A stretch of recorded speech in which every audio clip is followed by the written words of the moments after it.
Hello and welcome to the More Cheese Less Whiskers.com podcast. My name is Dean Jackson, and today we're talking with Monique DeBose. Now, you are in for a treat if you like music and jazz music particularly. Monique has a wonderful jazz album that's on the debuted on the iTunes charts at number 2 in the jazz category.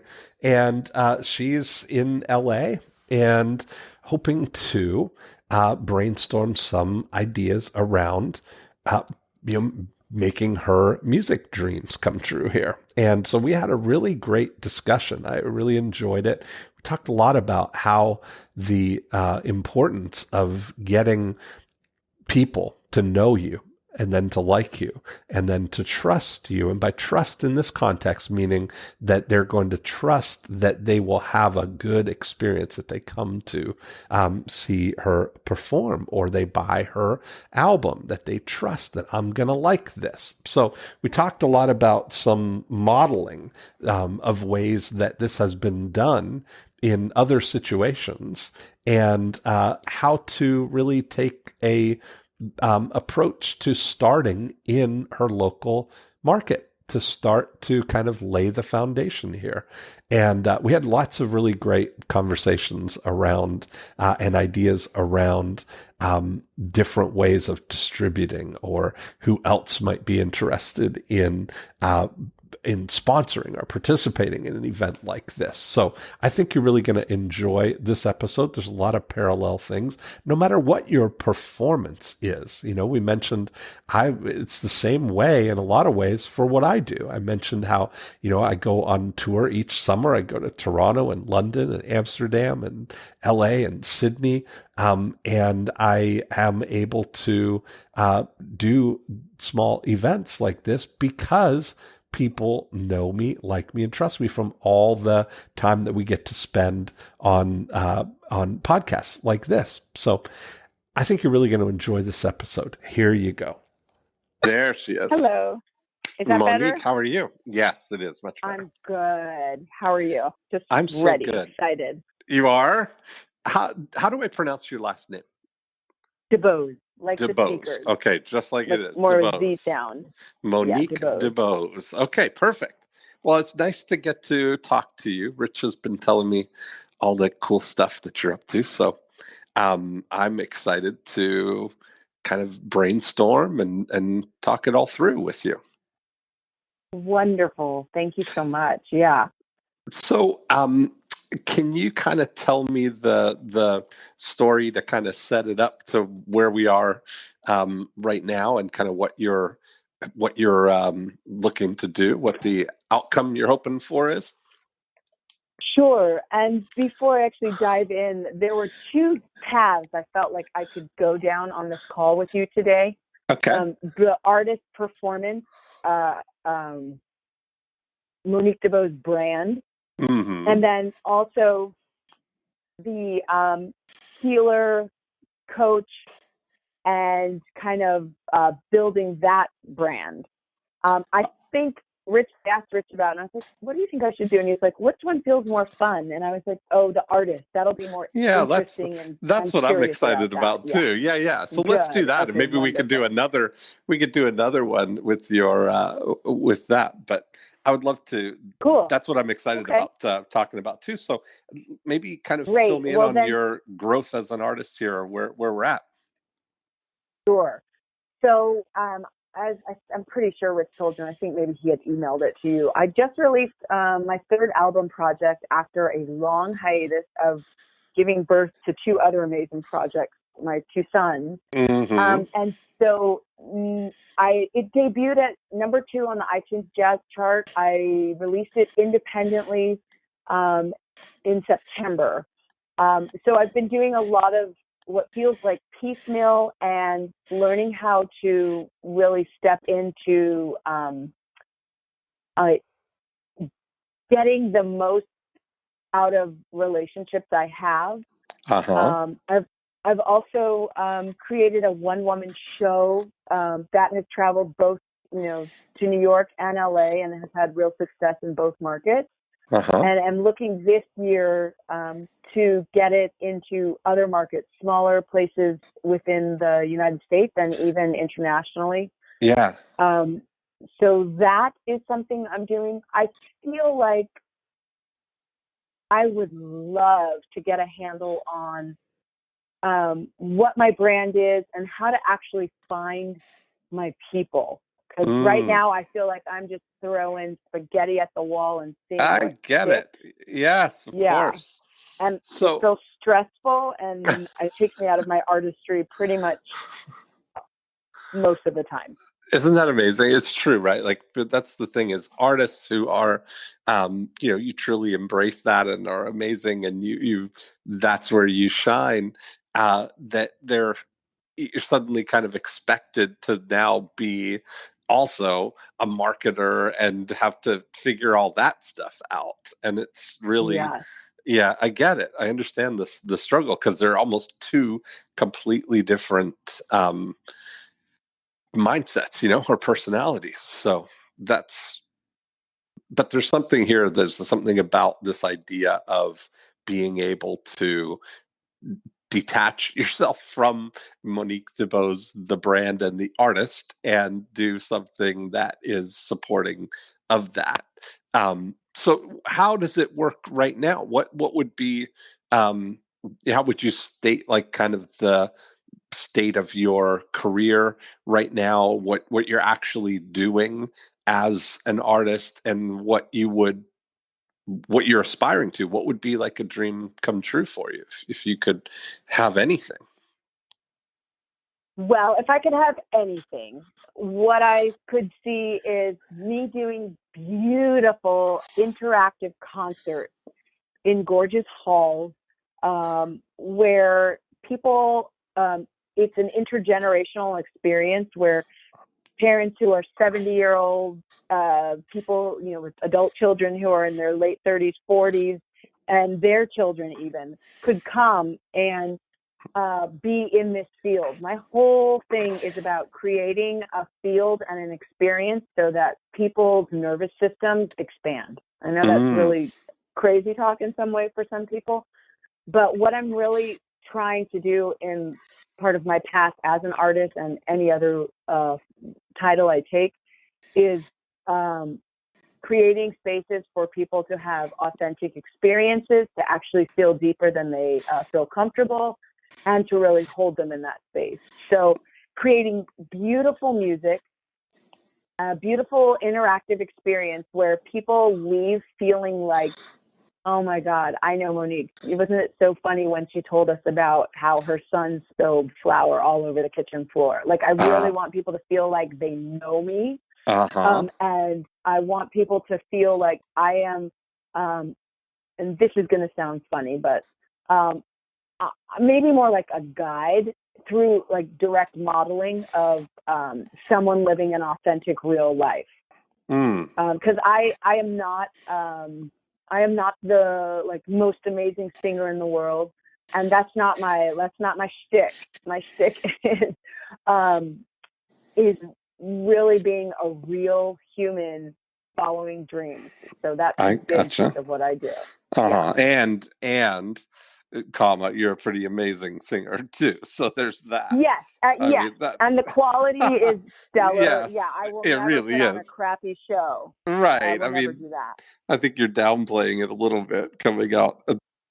That's been part of Right now my you're the trouble right now. So there you go. I get it. No, I get it. Um, so how does that look in terms of like how often would you like to do um those type of shows? How, if you could like pick your calendar, how often would you like to do those, and where would you like to do them, and how would it, like, would you like to go on tour with that, or would you like to So, do yes, if I could have it any way I want with these two small yeah. children right now, I would love during the months that they're in school, I would love to be doing maybe two to three, that's real, 2 to 3 performances each month. But they're not just like, oh, hey, she's at the local bar. Like they are curated, like well marketed. Yeah. concerts that Events. really create, events. So doing that, they could be anywhere in the world. Ideally, in the summer months when the little people are not in school or tied down so much, I would be happy to travel more extensively and have more gigs. But again, it's the quality and caliber. And I'm also looking at, or I haven't looked at it, but a vision, ideal scene is doing performances that aren't necessarily like, hey, anybody can get a ticket to this. It's like really, people are like, I would love to have Monique and her band in our space, like our like phenomenal living room, or create a concert just for our people. Yeah, so I those get it. are also part of it. Yeah. Well, that's fantastic. So, is there um, is there kind of a monetary goal for these, or is it really Yes, I about? mean, Okay. ideally, I mean, it's both. But Uh-huh. I one thing for sure is I do not want to be the sole producer and investor anymore. Like I'm putting on a show right now, getting the engine started, and Uh-huh. I mean, I'm definitely going to be in the red from this whole. The red is the bad part, right? Right. The red's the. Yeah. We don't want to be in the red. Nobody wants to be in the Yeah, red. Yeah. right.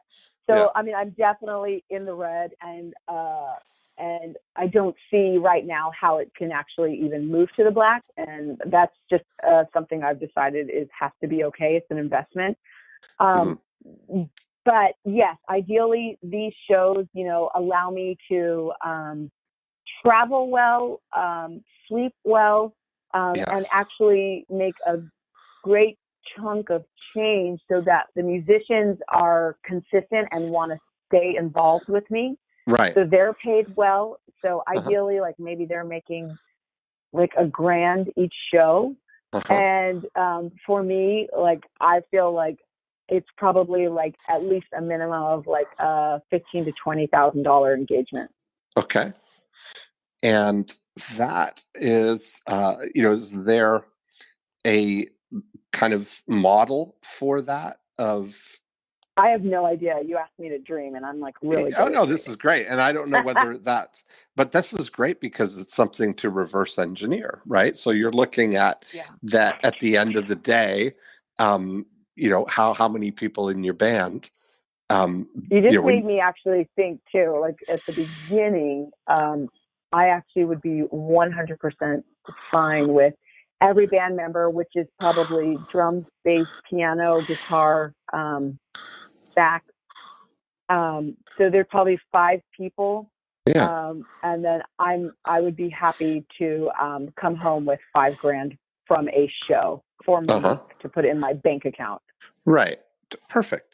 Okay, so that makes sense now. That's like you can reverse engineer that, right? That we start with what that actually looks like.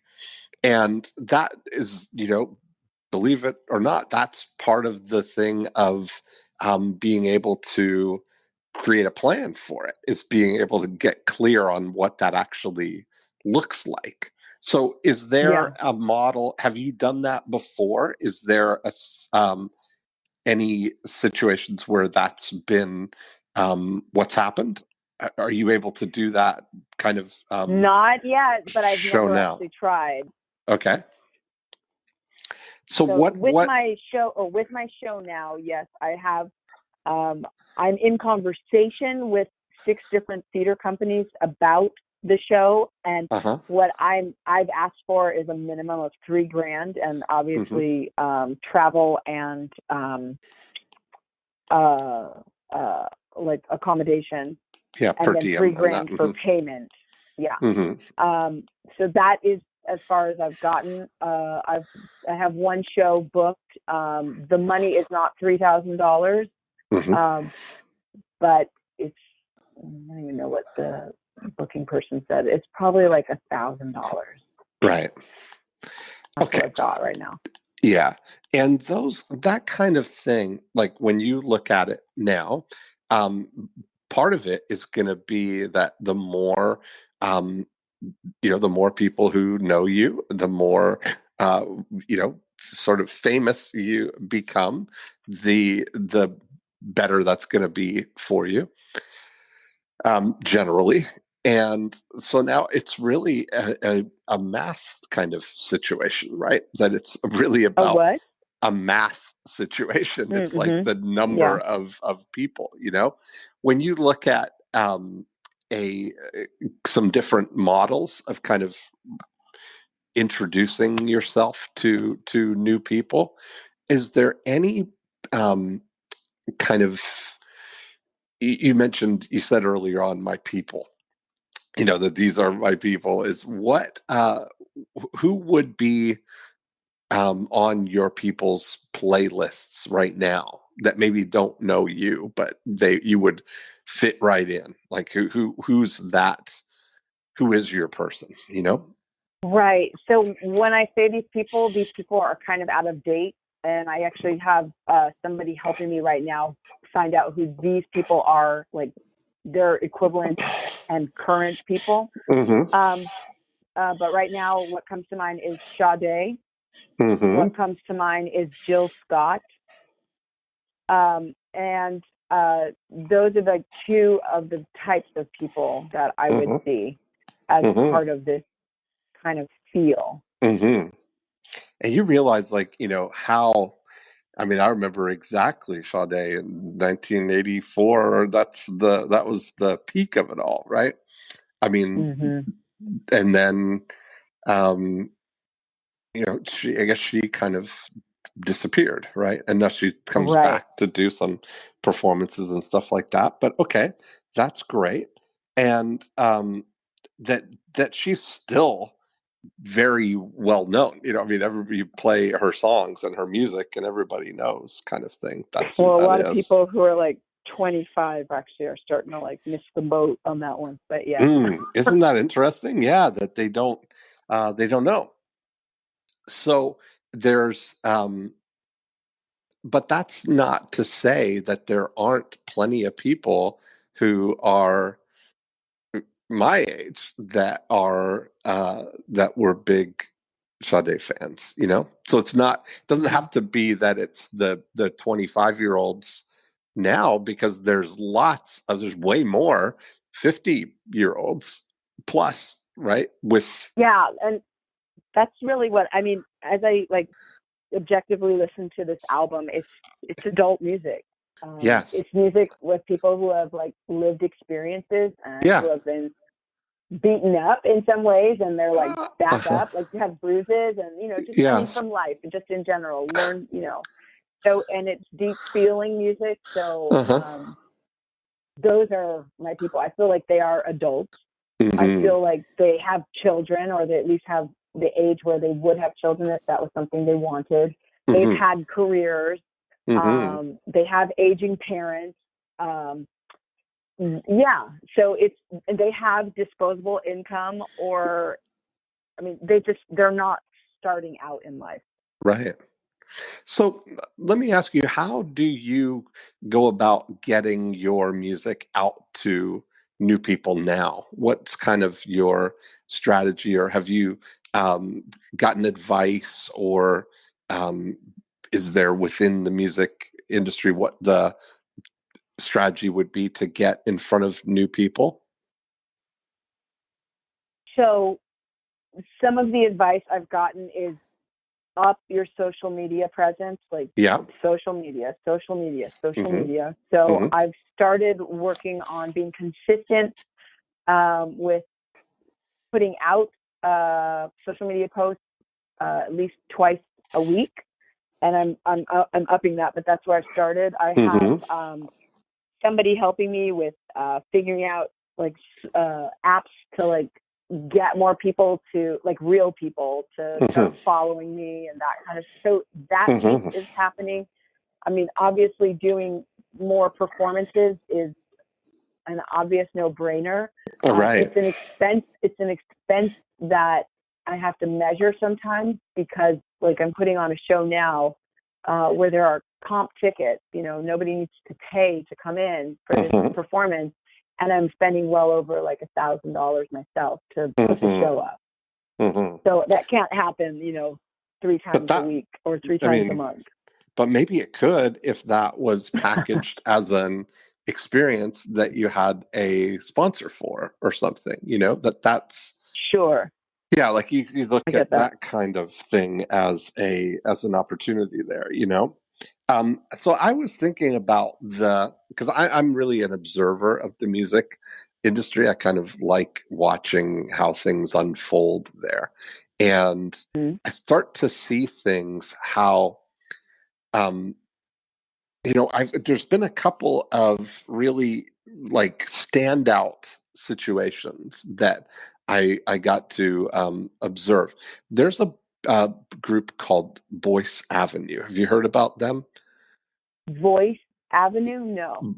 Boyce, Boyce, Boyce Avenue.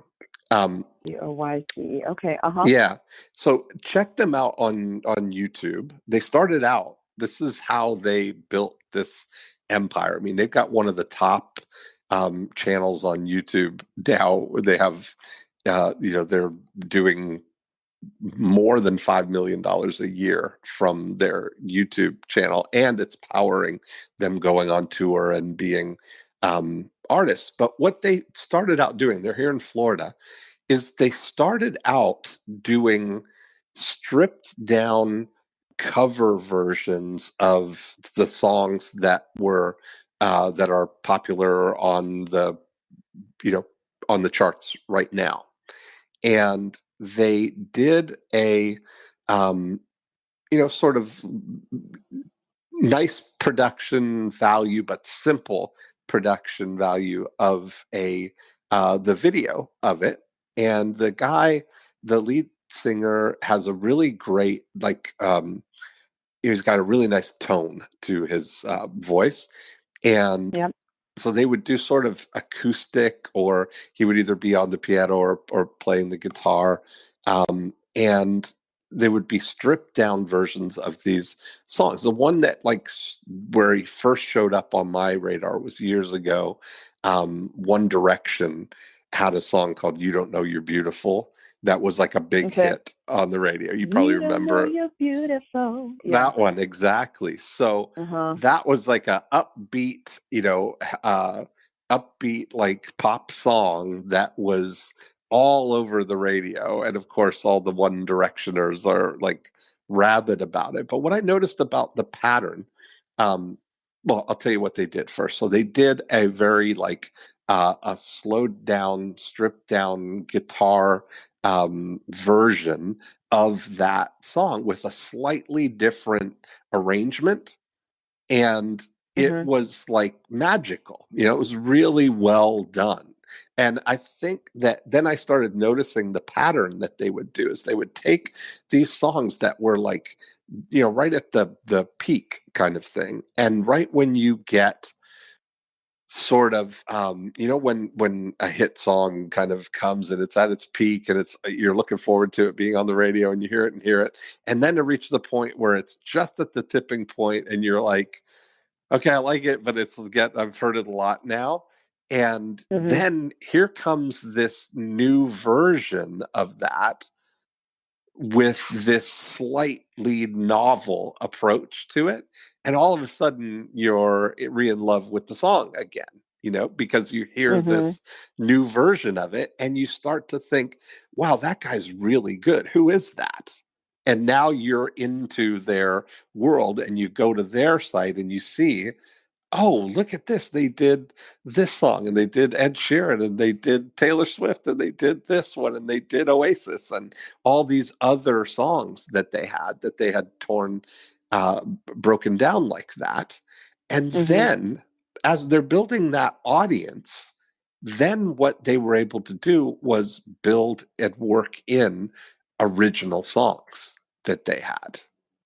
And I Mm-hmm. thought that's really an interesting thing because the reality of the way we're wired is that we're not really looking for new music. We're looking, when we're scanning the radio or doing the things, we're looking for the songs we like, right? And Mm-hmm. that's just the way we're attracted. We're not kind of seeking out new music generally. We listen to what's on the presented.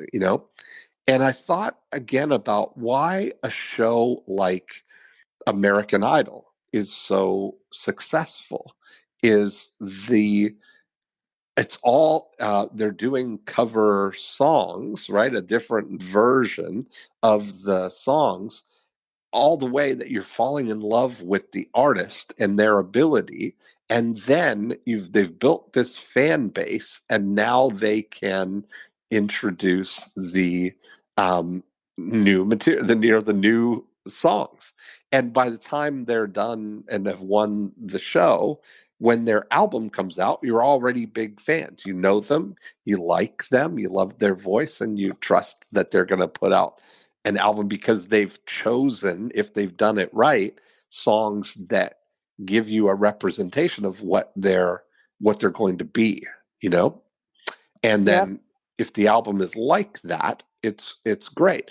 And I started seeing that playing out again and again, of people doing that similar model where you can slide in on somebody's love for Ed Sheeran or Taylor Swift or One Direction or whatever, and introduce yourself to them by meeting them where they are, kind of thing, Now, Yeah, I like that.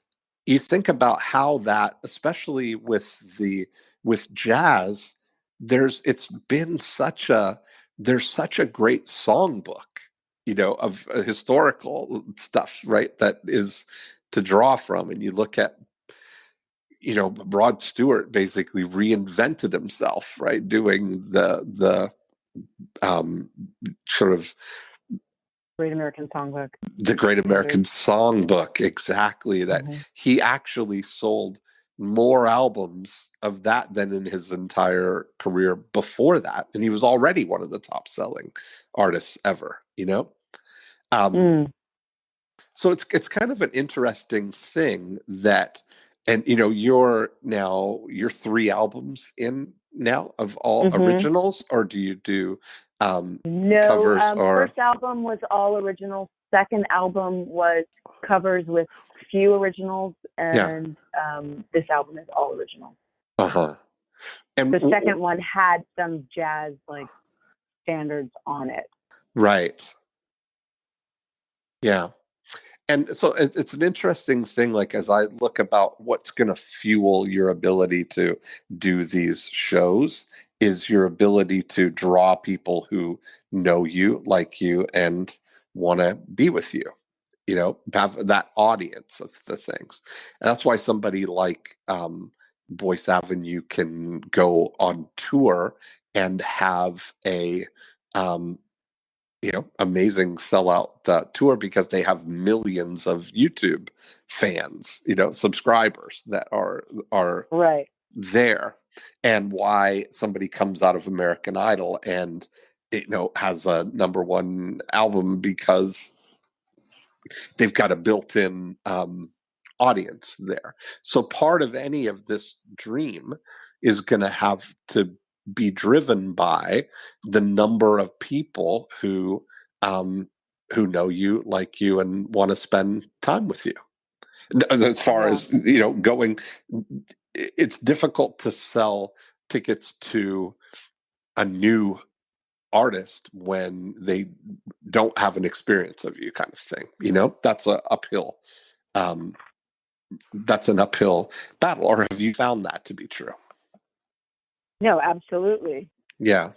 I'm just wondering, though, as you say that, I'm just wondering about do I need to get a guitarist over here and start recording some nice videos?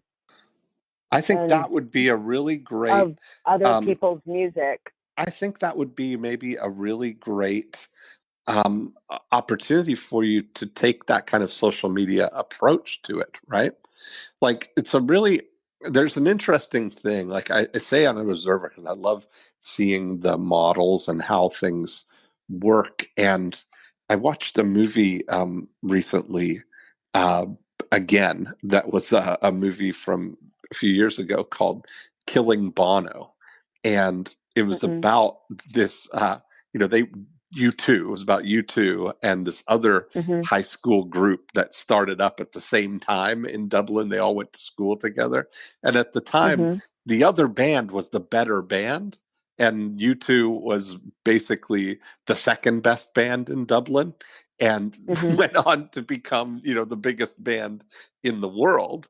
But the thing about the interesting thing of it is that we're in a society right now where the cream definitely gets to rise to the top. There's no lid on keeping anybody down. There's no middleman anymore. It used to be like in the old days, you had to be discovered and get signed as an artist to a label who would then have all the thing to get you on the radio, which was the only outlet to the world, right? Or get you on the TV shows and publicity and all that stuff.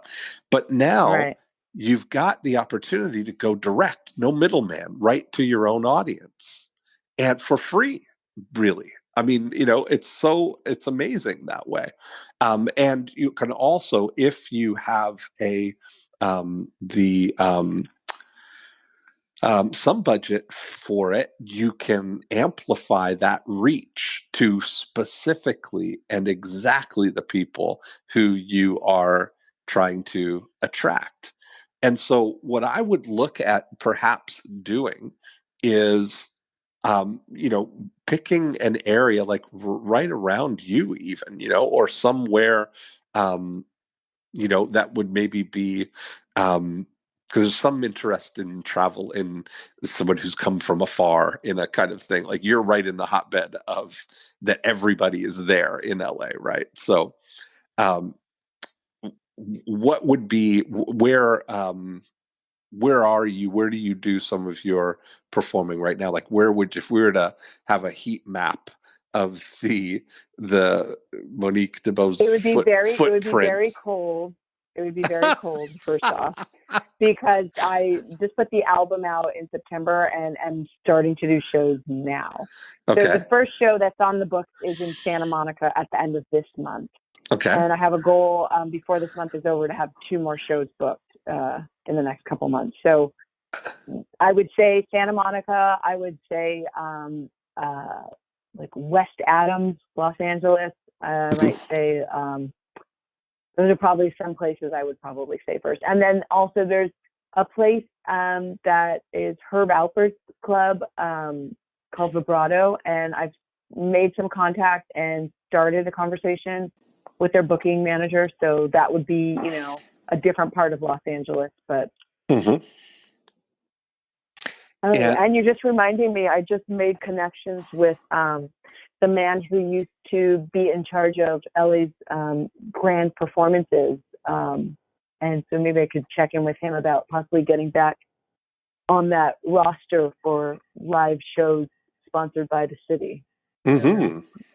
Well, it's kind of an interesting thing, right? That now there's like, you can, if I take it at that micro level of building an audience, that one of the things you could do is, target specifically the right people just in Santa Monica, for instance, right? That you could just have a, focus all of that just on reaching Santa Monica and building awareness. Like the first thing that we have to get to is that people know that you exist, that they know you, that you're a name that they've heard, right? And that when they listen, just even for one song or half a song or something in their news feed or in their Instagram, that you're that they like you, right? Oh, that's great. And that's where what's really the most interesting thing when I talk about the covers or about songs that are familiar is that it's difficult to put everything together and gauge whether they like something when it's new and they don't have any frame of reference for it, right? Like you don't know where it's going, or you don't know, maybe they like the tone of your voice, they like the sound of the music, but it's a little awkward when you're listening to new music for the first time because you don't know how it's going to go. And one of the advantages of doing a stylized or slightly different arrangement or something of a very well-known song is that you've got the advantage that will keep them interested, keep them engaged because they like that song. Oh, I love that song. Right. And now they've got a context for how that song is supposed to sound. And if you're now doing a version of it that is, honoring of the original, but it's uniquely novel, and they get a chance to see, wow, I really like her. She's great, because you're great in the context of you're doing a great job with a song that they already love. Right. So you come in as just like a seasoning, different flavor of that kind of thing. And that awareness of you is going to build now for, oh yeah, I really like her. I like her. And over a little bit of time, you start to kind of build that audience of people who know you, like you, and trust you. And trust you, by trust you, I mean that they trust that they're going to enjoy their evening if they go and spend the time with you.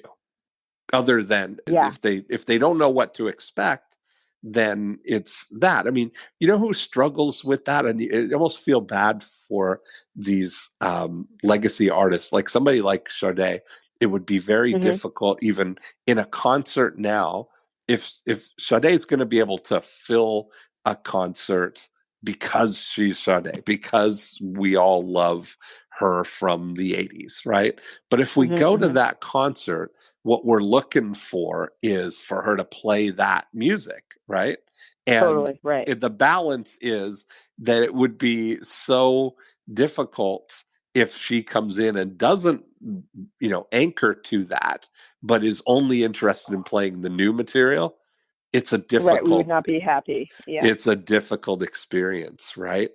So there's that to it, but I think, you look at it's very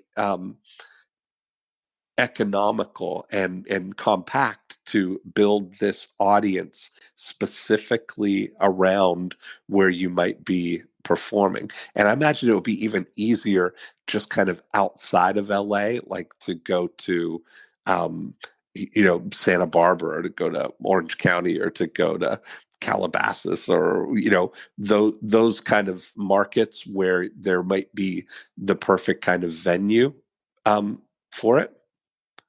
Well, funny enough, I'm actually going to Santa Barbara next weekend to sing 2 of my songs with my co-writers, because they're part of an event, and they said, "Oh, come sing some of the music." So, but yeah, I just love that you said that. I'm like, oh, I'm going to be there anyway, and I'll check out the place. Yeah, but that's kind of neat, like, in Montecito or in Santa Barbara, that there's those kinds of things are, if you start building kind of an audience ahead of time where you're going to be performing, you've got the opportunity to then kind of radiate out from there as you grow, right? As you want to go to other places. Like if you're going to go to New York or go to London, or, you can do that same thing where you don't have to be globally known. You don't have to be globally famous to fill a venue in a club in New York or in London or whatever. If you are focused just even in that area, there's that opportunity. I do these events that are 3 days, small group, 12, 14 people. And I travel each year. I go and I do a little summer tour where I go to Toronto, London, Amsterdam, LA, and Sydney. and I have audiences in those places, so that all I have to do is say, hey, I'm coming to London. Here are the dates. Would you like to join us? And I'm able to sell out those events because I've got a group of people who know me, like me, trust me, and would want to spend those 3 days with me. It would be very difficult to go into that without that, Yes.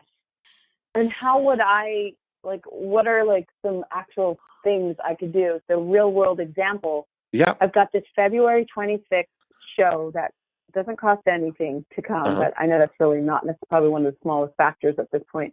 Right. How do I get Santa Monica to know me in these next 25 days? At least to start building that energy. Sure. So I think that part of it is you may even take your music video, you have a great video that I saw. You have that great video. That would be the fastest thing that you could do, is put, a couple $100 towards running that for exposure to just the people who you would say would be the ideal audience, right? Like if you take a radius right around where the show's going to be and you pick the right people, if you pick the age and the demographic kind of makeup, or whether they like certain artists that you might be, I mentioned who would you sit alongside the playlist of, and so you start to think about, there are lots of people within a 20-mile radius of the club where you're going to be who are, whatever the right age group would be. And you could test different age groups. You could test the younger versus the older. You could split it, say, 25 to 35, you go 35 to 55, you go 55 plus, and see who's interacting more with it, who resonates with it. You could pick people who like certain artists, that the people who like Sade, who like this, who like, start making this profile of the ideal person that you would like to have out there. And you could do a video ad to get in front of those people and build an audience of people who watch the videos, so you can retarget them for the show that's coming up. And by all of this, I'm assuming you haven't said it, but you're saying through Facebook and Instagram. Yeah, Instagram. Okay. Yep. And that, I just think that if you look at the, I think it would be pretty neat for you to have, if you have a small even venue where you could just do pop-up performances or something, but it's all completely only for the purpose of streaming it live to Facebook, to just come in and play a song or two, or whatever. It's almost like Daryl Hall, does these live from Daryl's place videos that were really popular. People, guests pop by and they'd sing, and record everything and play it out live. But that, I think, might be a really good way of becoming, like we say, if you're going to be the number one band in the world, you got to become the number one band in Dublin, that it's easy to, when you constrain yourself to a certain thing, that all the people in the zip codes or in Santa Monica that like the artists that most align with who you are, that they all know you and you are in their world, Yeah. I do know. That's great. Yeah. Because that's really, I then you will do don't, that. then you I'll don't do have that. to worry about going to all the other places. Go to where you want to perform and build an audience, because it's not like people from, Poughkeepsie are going to be traveling to LA to come see you. Right. Yet. Yes. Yes. Yeah. And then the other things that you might want to look at is that audience of people, you attract a type of audience that is different than perhaps other artists would, that Sure.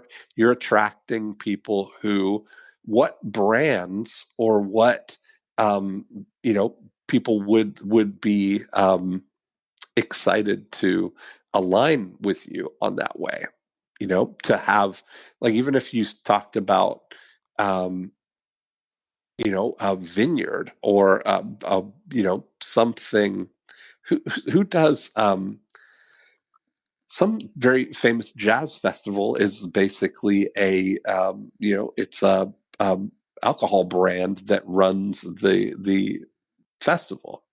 Like, they're looking for content, for evenings that they could, have events for their clients, or or would love to sponsor your tour, or sponsor your event series in LA. If you have a context for it, you're basically providing content that would be, um, valuable for them to align with. Right. So And that's that actually, I don't actually have any information on that yet because mhm, I have no idea. But right. I Well, that's understand part what of you're the thing saying. of thinking like a marketer then, right? Like, that's the thing about it, is that you have the opportunity to package your own stuff, like, there's nobody stopping you doing anything. And you look at what, let's look at Sharon Osbourne, for example, putting Uh-huh. Ozfest together as this big festival that also happens to headline, Ozzy Osbourne. That it was a vehicle for him, but also was a wildly profitable event, um, to bring in other, bands. So Yeah. if you're thinking about, there's probably other artists like you who are having this same thought. How can I just get exposure, right? How can I create these events? So if you start thinking about, sort of non-traditional, um, distribution models, where you kind of Mm-hmm. think like the Chicken Soup for the Soul books. Mm-hmm. The part of the success of that was that they were selling in places where books weren't normally sold. It wasn't that was the model of it taking off. They were independent, self-published, and they've sold hundreds of millions of books. And what do you mean when you say they were selling books in places that Like, they were people selling didn't? books in hair salons and in, Oh, I see. right, like, all these places where books were talked about, but it wasn't like just the bookstore. um or you start thinking about things like, what I mentioned about Ozfest, or, Mm-hmm. um the, the Blue Collar Comedy Tour, was Mm-hmm. Jeff Foxworthy and those guys putting that together, banding together to create a bigger, event than what, just one, person is doing. But you think Right. about all the things that music, and if you get right down to it, the artistry of music is one thing, but the money from music comes from what the environment of it is around. Um, Mm-hmm. I heard there's a great, guy, Ralph, Murphy is the guy's name. He's the ASCAP, ambassador, songwriter ambassador, and he helps people with songwriting. And he's saying that there's a difference between a song that works at 10:30 at night and a song that works on the radio at 7:30 in the morning. And the business of radio, the business of music is about the radio station needs the song to keep Nancy on the station till the car dealership ad comes on at the end of the song at 7:30 while she's in the carpool, right? And that's why they play hit songs, so that people, they don't jump off the station looking for something that they know and want to listen to, right? And the really interesting thing about the way he thinks about it is to acknowledge that in a way, right? Like, think about what is the business of this? Like, how the environment that the music is going to be in. How can you think about the person who's ultimately the stakeholder here, right? Like, if you play at a club, if a club is paying you an appearance fee to do this, or a promoter or somebody is doing that, what drives that, where that money is coming from, is either ticket sales or the venue knowing that that's going to bring people who are going to buy food and alcohol or whatever. There's money coming around it. Anytime that money is being played in public, it's brought to you by somebody who's turning that attention into money. Got it. Turning that attention into money. That's what's happening. I mean, the whole reason radio is free is because they get you to listen to that radio station, and the car dealership ad comes on right after your favorite song. And then the next ad and the next ad, because they tell you coming up this song. So you're paying attention. You're listening to the ads to get to the free song that's coming up, right? Yeah. Now, and the reason that people are paying bands or performers to come and play in their club is because it's going to draw people to the bar or to the club or to the restaurant, so that they're going to spend money. It's all about the economics of it, So when you say all of this, then it has me like, yeah, you definitely have to think outside the box, Monique. You're a new artist in a lot of people's eyes. Yes. You don't have any real appeals yet. I mean, you may be talented, and there are a lot of talented people. Like, what is the actual appeal? So, how can I turn the music, make it attractive?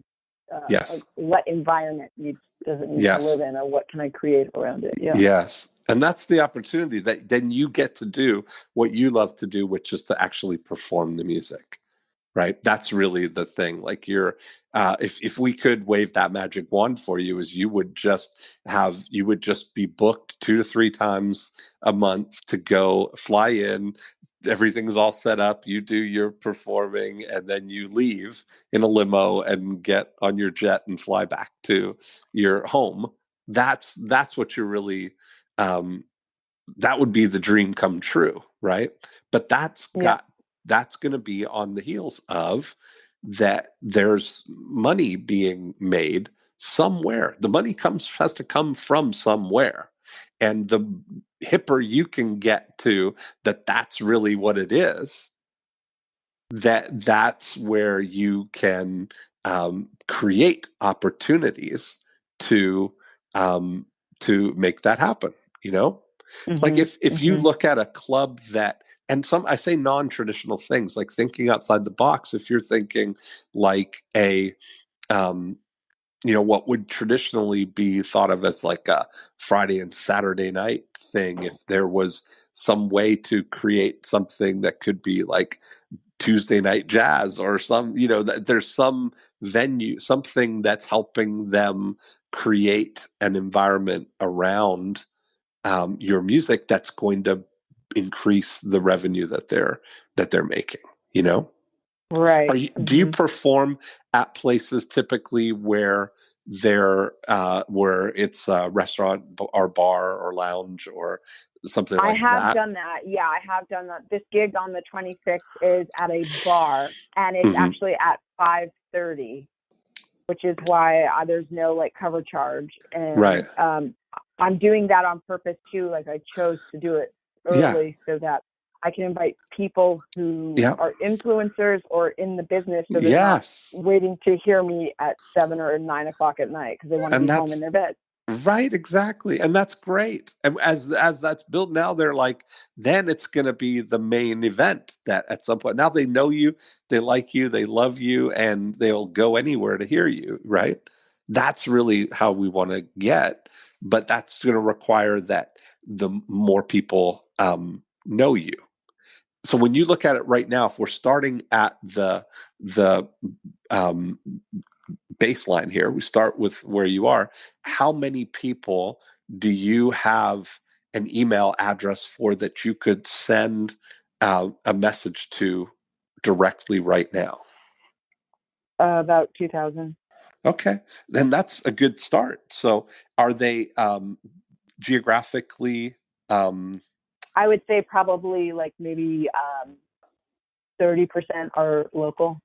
Okay, and are they It might be tagged more that than way? that. That are they tagged that you No, would be I'm able I'm to? I'm terrible at that. Ah, Not gotcha, I do gotcha. not have that skill set right now in terms of I like gotcha. MailChimp. I just have a huge list, and I haven't ever really spent time organizing it, which Okay. needs to happen.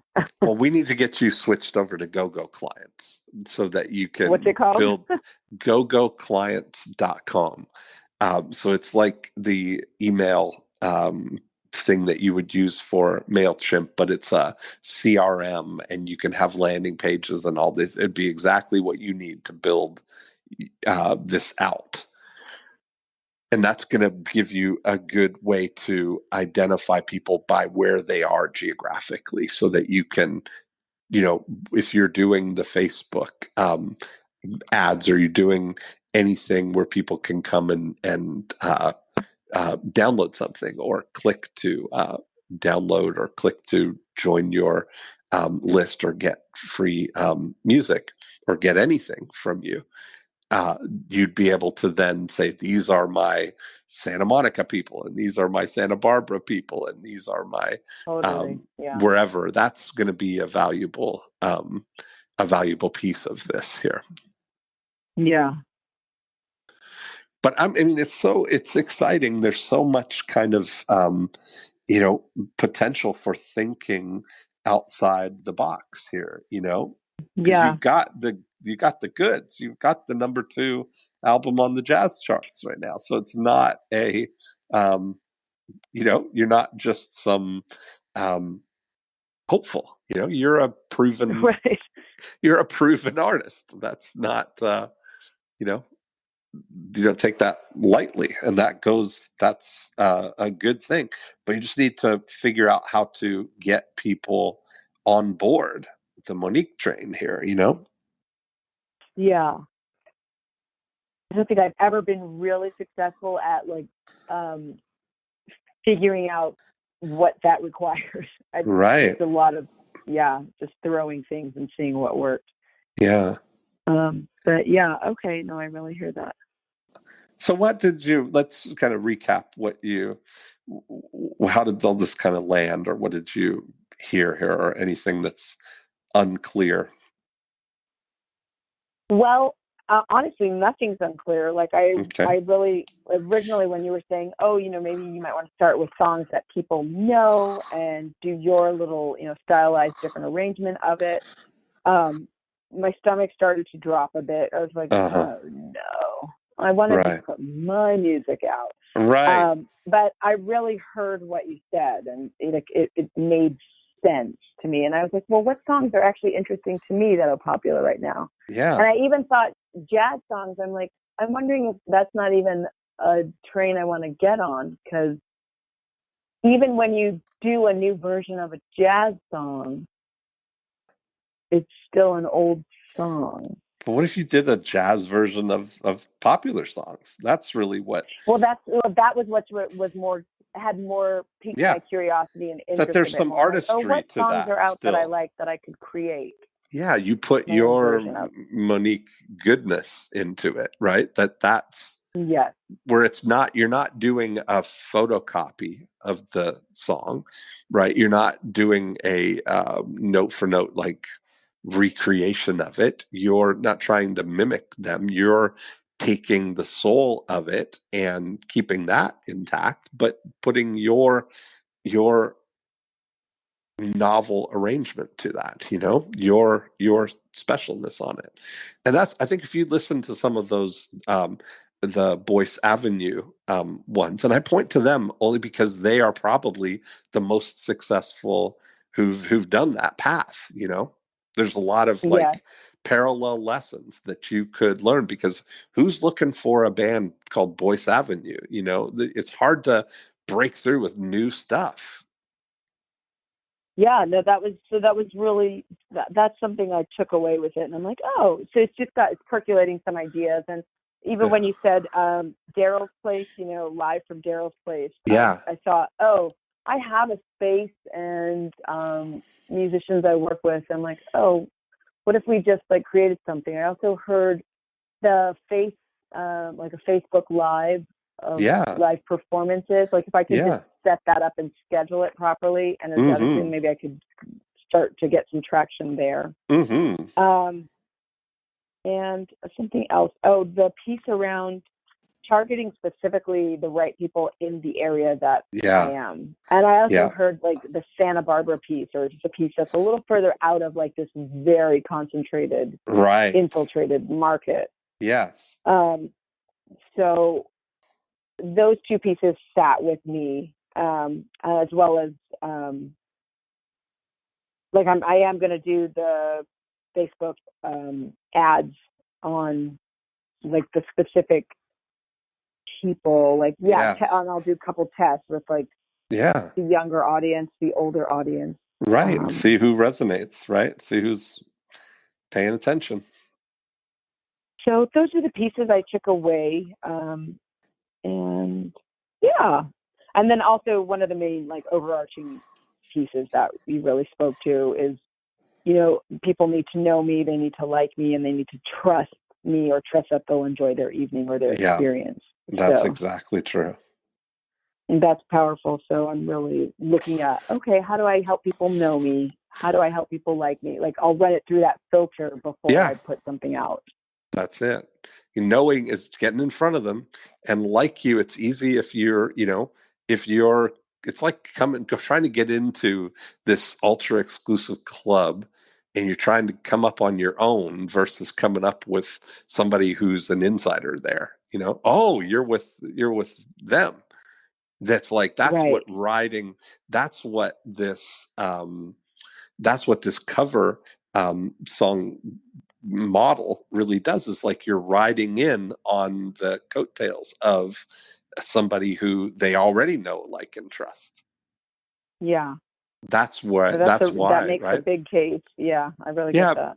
Part of the thing is, if a song is 3 or 4 minutes, and you've got to, if it's a new song, if you jump in somewhere anywhere in that 4 minutes, you don't have any context. It's like all you're seeing is what's being revealed, second by second as you go. But if it's a song that you love and each note and each nuance of it, and then you jump in to the middle of something within 4 or 5 seconds, this is a song you love, and wait a second, this is a different version of that, and you're hooked into it now, and then they're like looking at you as you're singing this song that they really love, and they're going, wow, she's really good. Because now they've got a context for, I love this song. I know how this song is supposed to sound. And she's really singing this song well. Different. I like her. Who is this? Yeah. Right? Now they go, and now you've got this entree to introduce on that basis. First impressions. That's really what it is, So you're making me think actually about this show right now, the show I have for the end of the month.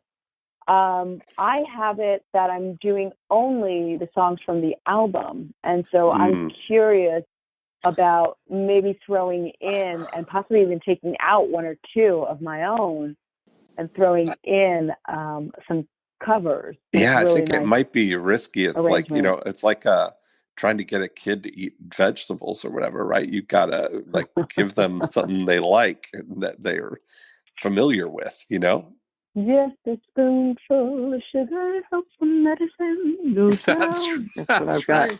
right. Right. Yeah. Oh, it's Okay. so funny. All right. So I'm Well, going to sit with Monique, that you too. are you're delightful. I've enjoyed this. Thank I know you you. now. I like you. I trust you. I can't wait to meet you. Wonderful. Yeah. Thank you very much. I feel the same. I appreciate it. I appreciate your time too. Okay. I really enjoyed it. So we'll be I'll let you know when we put up the episode, but where can people go to get to know, like, and trust Monique DeBose right now? Well, I will say go to MoniqueDeBosemusic.com. Okay, perfect. And that's DeBose. And Monique is Monique, DeBosemusic.com. Perfect. Yeah, thank you. Thanks so much. I love it. Say hi to Rich for me. I will. Thank you Okay. so much for your time. All right. Talk to you Bye-bye. soon. Bye.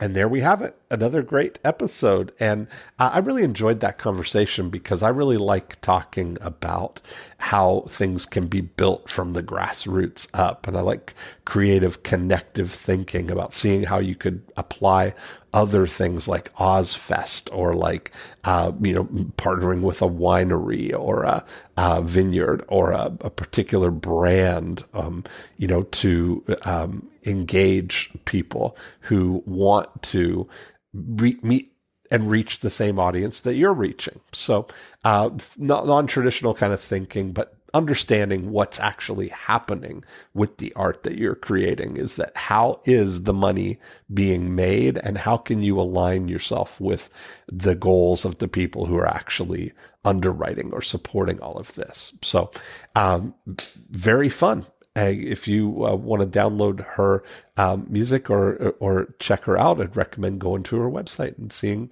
what she's all about. And she's got some great videos on YouTube too. And there we have it. So if you want to continue the conversation here, you can go to morecheeselesswhiskers.com.